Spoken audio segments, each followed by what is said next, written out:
ich bleibe hier und wenn du willst, schön irgendwo. Ja. Dann.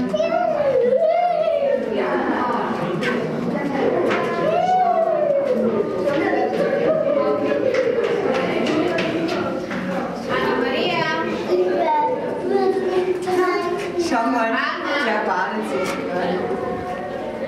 Der kühlt sich an.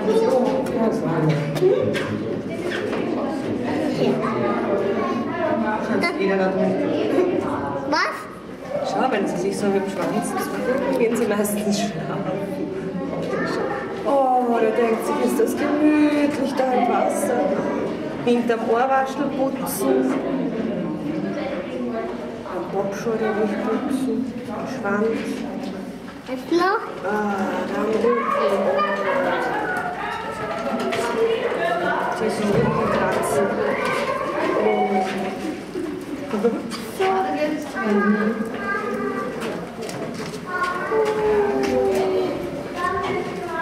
Hast du eigentlich auch ein Baby? Nein, ich glaube, dass das der Papa ist. Ja, das ist der Papa. Das ist der Papa. Ja? Okay, dann bin ich nicht sicher. Ist er? Ja, das ist der Papa.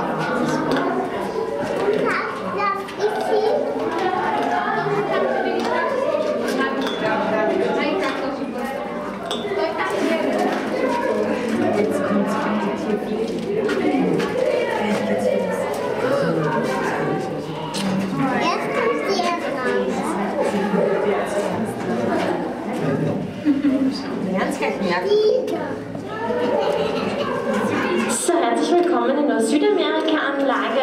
Es findet jetzt in wenigen Minuten die Fütterung der großen Ameisenbären statt. Die warten jetzt eh schon. Von mir gibt es ein paar Infos zu den Tieren und wenn dann noch irgendwer Fragen hat, kann er sich gerne an mich wenden. Ich fange auch gleich jetzt einmal ganz allgemein an mit den Ameisenbären. Wir haben hier jetzt in der Anlage 5 Tiere und zwar